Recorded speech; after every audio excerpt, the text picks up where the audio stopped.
तो आज के फोकस में जैसे कि आप हमारी इस वॉल पर देख रहे हैं, सुपर फूड मखाना जो हम सभी की रसोई में मौजूद है। तो आखिरकार मखाना आप ग्लोबल लेवल पर अपनी पहचान कैसे बना रहा है? सबसे पहले बजट में मखाना बोर्ड के गठन की बात की गई, जिसकी वजह से बिहार का ये मखाना कैसे अब विकास का एक नया अध्याय इंटरनेशनल लेवल पर लिखने के लिए तैयार है। मखाना बोर्ड करेगा क्या? मखाने के उत्पादन, ब्रांडिंग और निर्यात को ये बढ़ावा देगा, उसकी प्रोसेसिंग को और आसान बनाएगा।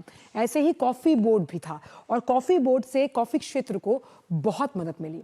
मखाना उत्पादक किसानों की आय में होगा इजाफा।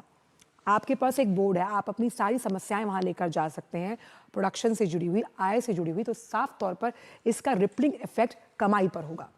बिहार को वैश्विक बाजार में बल मिलेगा, यानी ग्लोबली बिहार अब इस सुपर फूड के नाम से जाना जाएगा और इसीलिए मखाने को जो जीआई टैग दिया गया वो मील का पत्थर साबित हुआ। जीआई टैग यानी कि उस टैग से मल्टीलैटरल फोरम्स पर आपके लोकल उत्पादों की पहचान सुनिश्चित करना। स्वास्थ्य सुपर फूड के रूप में अब हम इसको कमर्शलाइज कर रहे हैं। ये आपकी सेहत के लिए तो अच्छा है ही, लेकिन इसको हम जब बेचने के लिए अलग मुख्तलिफ प्लेटफॉर्म्स का सहारा ले रहे हैं तो उसे कमर्शलाइज भी कर रहे हैं।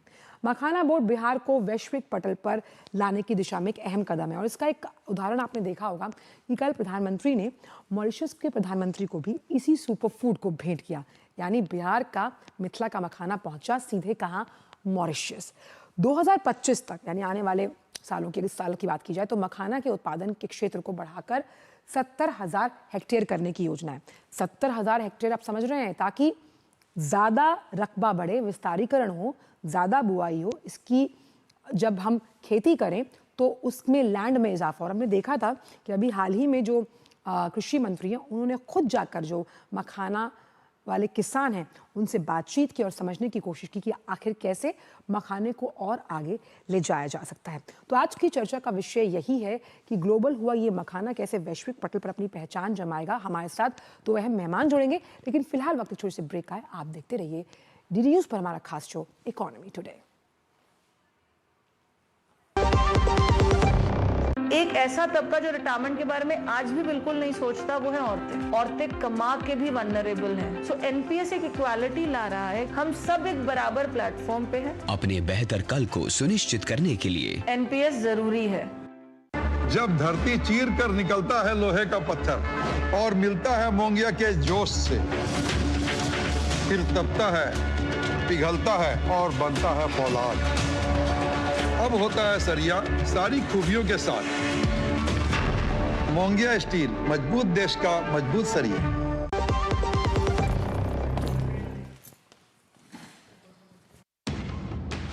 झूठ से भी खतरनाक होता है अधूरा सच, और वैसे ही खतरनाक होती है अधूरी खबर, क्योंकि हर खबर के साथ जुड़ा होता है उसका इतिहास, वर्तमान और भविष्य। देखिए हर बड़ी खबर जिसमें होगा तथ्य, तर्क और सबूत। देखिए पूरा सच प्रखर श्रीवास्तव के साथ सोमवार से शुक्रवार शाम 7:30 बजे सिर्फ डीडी न्यूज पर।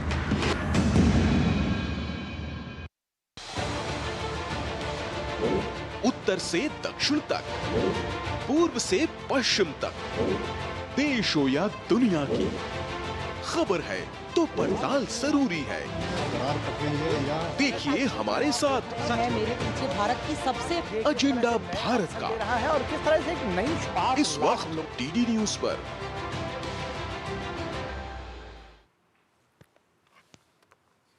ब्रेक के बाद सभी का स्वागत है इकोनॉमी टुडे में। आज हम बात कर रहे हैं कि मखाने को ग्लोबल लेवल पर आगे ले जाने के लिए जो तमाम कदम उठाए जा रहे हैं वो कितने सार्थक साबित होंगे। और दो बहुत अहम मेहमान हमारे साथ जुड़ रहे हैं इस पूरे मुद्दे पर चर्चा करने के लिए। हमारे साथ है डॉक्टर प्रभात कुमार, आयुक्त बागवानी कृषि विभाग।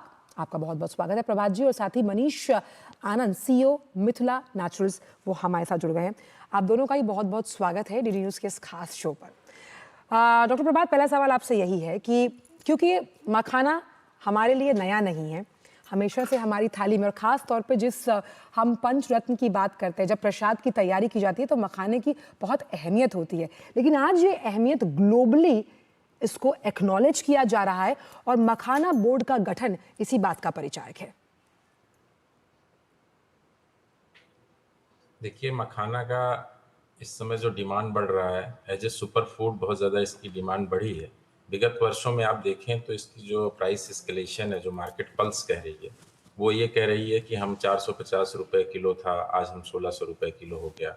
और मखाना की उपलब्धता, जैसा कि आपने स्वयं बताया कि मखाना पहले पंच रत्नों में रहता था, तो ज़्यादातर आज से अगर 20 साल पहले देखें तो ये पंच रत्न में प्रसाद के रूप में यूज होता था। आज ये सबके ब्रेकफास्ट के लिए और मेन डाइट में आ गया है। और जैसा आपको पता है कि इसकी जो प्रोटीन है बहुत उच्च गुणवत्ता की है, और इसमें जो 10 एमिनो एसिड्स पाए जाते हैं वो अपने आप में यूनिक है।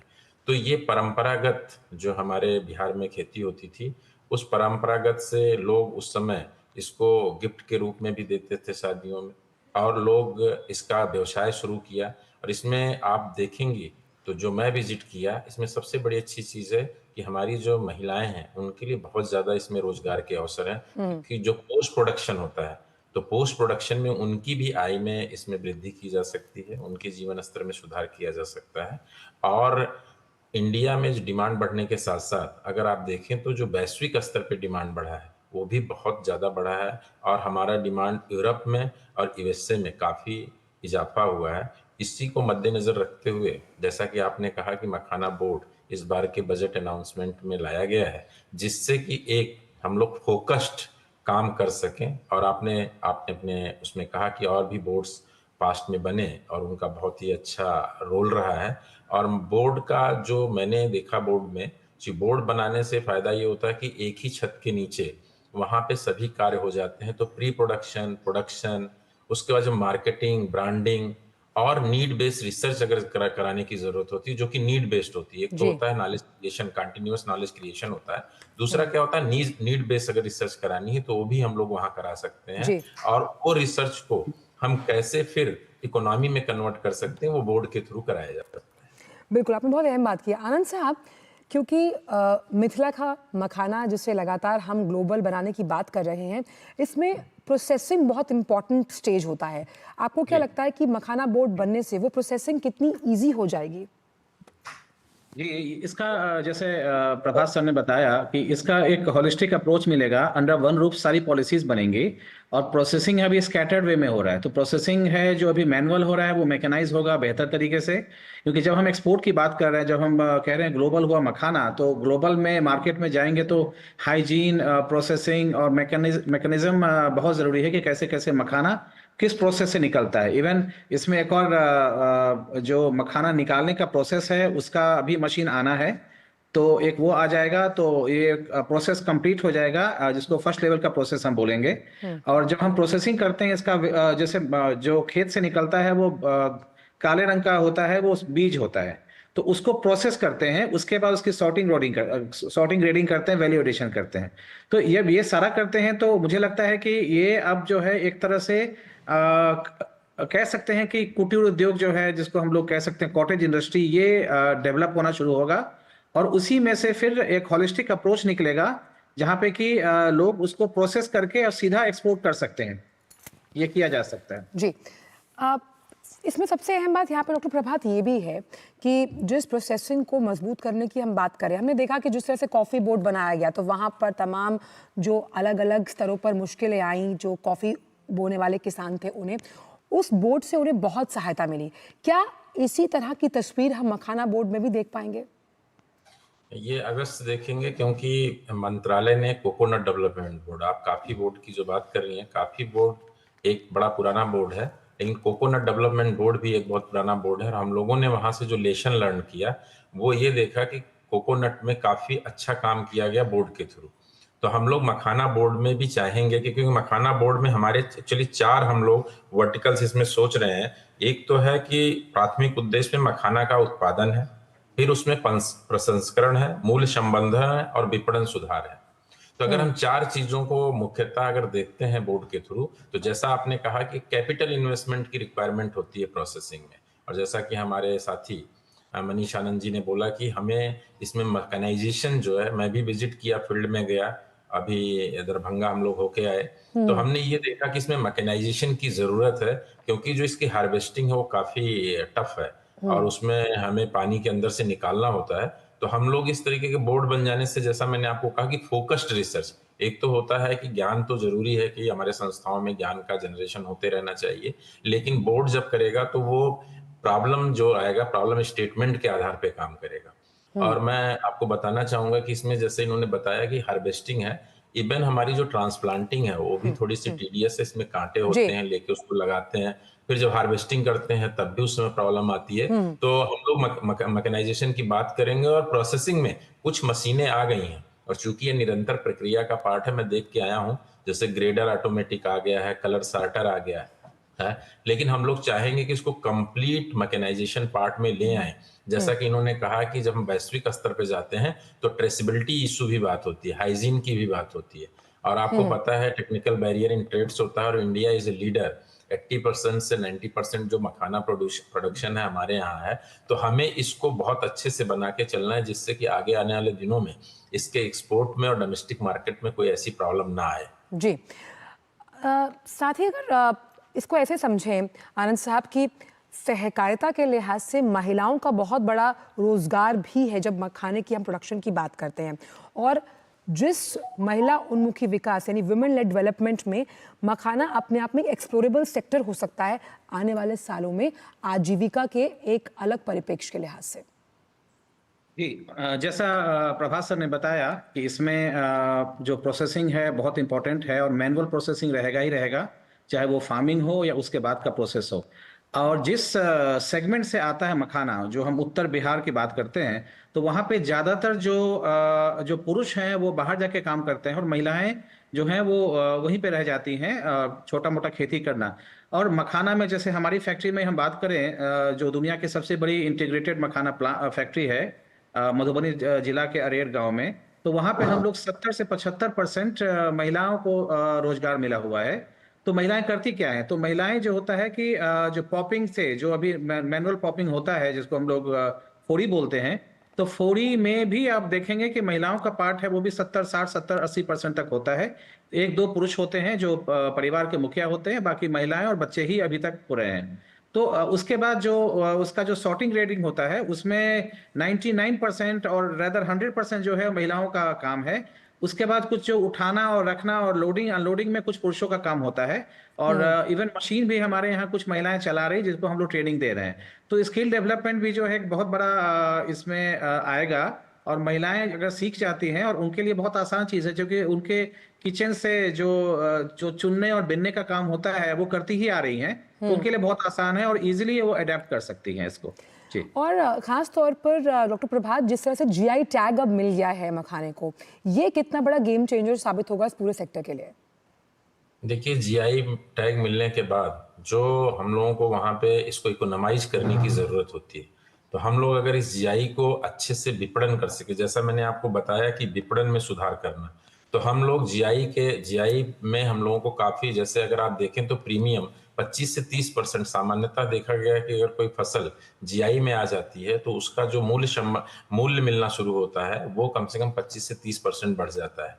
और लेकिन इसमें हमारा यही कहना है कि जो जीआई को किस तरीके से, हमारी जो जीआई, जैसे किसी चीज के लिए जीआई मिलती है तो जीआई मतलब कि वो वहां पे हो सकती है, नंबर 1 जियोग्राफिकल इंडिकेशन है, दूसरा है कुछ क्वालिटी उसके होते हैं, तो हमें ये ध्यान देना होगा कि हमारी जो क्वालिटी है वो मेंटेन रहे और वो जीआई के अनुरूप ही रहे, और उसे अच्छे से विपणन करने के लिए हमें प्रचार प्रसार करने पड़ेंगे। और नो डाउट कि जो हमारी जीआई प्रोडक्ट हैं, कई ऐसे एग्जांपल हैं जीआई प्रोडक्ट के जो हमारे बहुत अच्छा पैसा देते हैं, तो हम लोग भी इसको इस तरीके से अगर अपने मार्केटिंग में लाते हैं और इसमें जीआई को हाईलाइट करते हैं तो आने वाले दिनों में आर्थिक विकास होगा। दूसरा, जैसा आपने कहा कि मखाना के बारे में, देखिए क्या है कि अभी ये कन्वेंशनल सिस्टम में हो रहा था, भारत सरकार ने इसको बड़े संजीदगी से लिया, और एक हमारा नेशनल रिसर्च सेंटर ऑन मखाना है जो कि वो इसमें R&D बैक स्टॉपिंग का काम करेगा। हमारी 2 यूनिवर्सिटीज हैं उस एरिया में जो वो भी काम करती हैं। तीसरा, मखाना बोर्ड बनने के बाद जो पॉलिसी इशू है, इन्वेस्टमेंट है, इंसेंटिवाइजेशन है, और हम जब वहाँ पे विजिट किए तो हमें सबसे जो लगा कि हमें ह्यूमन कैपिटल जो हमारा है उसकी ट्रेनिंग के लिए भी हमको काम करना चाहिए, क्योंकि हमें एक अगर ग्लोबल वैश्विक स्तर पे कोई प्रोडक्शन करना है तो हमारी जो दक्षता है वो भी होनी चाहिए। तो एफपीओ के माध्यम से, जैसा आपने सहकारी का एक वर्ड यूज किया था, तो मुझे लगता है जो हमारे एफपीओज हैं उनको जोड़ना और नीचे लेवल पे प्रोडक्शन बेस को इतना अच्छा बैकवर्ड लिंकेजेस करना, क्योंकि अभी जो मेरा ऑब्जर्वेशन वहां जाने के बाद हुआ है, फॉरवर्ड लिंकेज तो कुछ स्तर तक अच्छा हो गया है कि लोगों ने प्रोसेसिंग यूनिट लगा ली है। मैं मिथिला गया था प्रोसेसिंग यूनिट्स में, और वहां मैंने देखा कि वो अच्छा है, लेकिन इसका जो profit accrued to the farmer, जैसा हम लोगों ने अभी बात किया कि जो उन लोगों को मिलने के लिए, तो मैं फील्ड भी गया। फील्ड जाने के बाद हमने देखा कि जो आज 2 प्रकार के मखाना खेती शुरू हो गई है। एक तो जो हमारी कन्वेंशनल तालाब में होती थी, दूसरा टेक्नोलॉजी आ गई है जो खेत में 3 से 4 फीट पानी में लगाते हैं लोग, उसमें उत्पादन ज्यादा हो रहा है। तो मेरा ये मानना है कि 2 वैरायटीज भी आ गई हैं, तो इसमें निरंतर शोध की भी जरूरत है, और दोनों पार्ट पे है, मैकेनाइजेशन के साथ साथ। जी, एक चीज आप दोनों से ही पूछूंगी। पहले मैं आनंद साहब के पास जाऊंगी कि मखाना पहले जब हम खरीदा करते थे तो उसके रेट्स में काफ़ी अंतर था। मतलब आपको 250 ग्राम मखाना बमुश्किल 180 रुपए का मिल जाता था, लेकिन अभी बिकॉज इतना सुपर फूड इसको बना दिया गया है, शायद लोगों को अब इसकी पहचान समझ में आई है, ये काफ़ी वैलिड कीमतों में मिलने लगा है।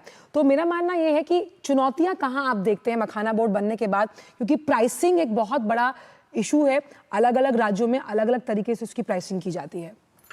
इसमें 2 चीज देखेंगे, जैसे आपने शुरू में बताया था कि अब पहले जो है इसको हम लोग पचमेवा में खाते थे, तो अभी हो गया स्टेपल हो गया है। अब ऐसा मुझे नहीं लगता है कि कोई भी जागरूक जो सिटीजन है उससे घर में मखाना मुझे का लगता है कि आप लोग चाय के साथ होगा। शायद जो पाम ऑयल से भरा हुआ नमकीन है उसे छोड़कर सभी मखाने पे शिफ्ट हो गए हैं।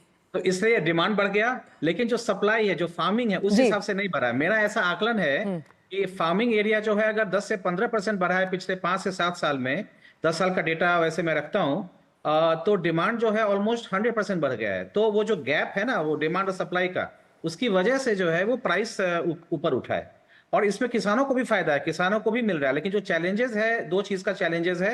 एक तो है जो फार्म लैंड बढ़ाना है, फार्मिंग को स्ट्रेंथन करना है, क्योंकि जब उत्पादन हम नहीं करेंगे तो फिर वो गैप कम नहीं होगा। और दूसरा, इसमें जो कुछ जमाखोर लोग हैं जो कि इसको जमा मतलब स्टॉक करके रखते हैं ऑफ सीजन में बेचने के लिए। जैसे अभी आप देखेंगे कि अभी मखाना ऑल टाइम हाई है कॉस्ट, क्योंकि ऑफ सीजन आ चुका है, तो अभी से लेकर जुलाई तक ये हाई ही रहेगा प्राइस। जुलाई के बाद नए सीजन के हिसाब से कहाँ कैसे क्या आता है, उस हिसाब से प्राइस तय होता है। तो एरिया बढ़ाना सबसे ज्यादा जरूरी है, और बोर्ड आने से ये सारा काम हो जाएगा। जमाखोरी भी रुक जाएगी कुछ हद तक, और जो खेती का जो रकबा है, एरिया है, बढ़ जाएगा। चलिए, उम्मीद करते हैं कि ऐसा ही हो और ऐसा ही होगा। मखाने के साथ हम ग्लोबल लेवल पर इसको पहचान दिलाने में लगातार कामयाब होंगे। बहुत बहुत शुक्रिया आप दोनों का, आप इस शो पर आए और आपने अपने विचार इस मंच से साझा किए। बहुत बहुत शुक्रिया इन तमाम जानकारियों को साझा करने के लिए। तो मखाना बोर्ड के गठन के साथ, जीआई टैग मिलने के साथ सीधी सी बात है कि विस्तारीकरण होगा और मल्टीलैटरल फोरम्स पर मखाने को पहचान मिलेगी। और अब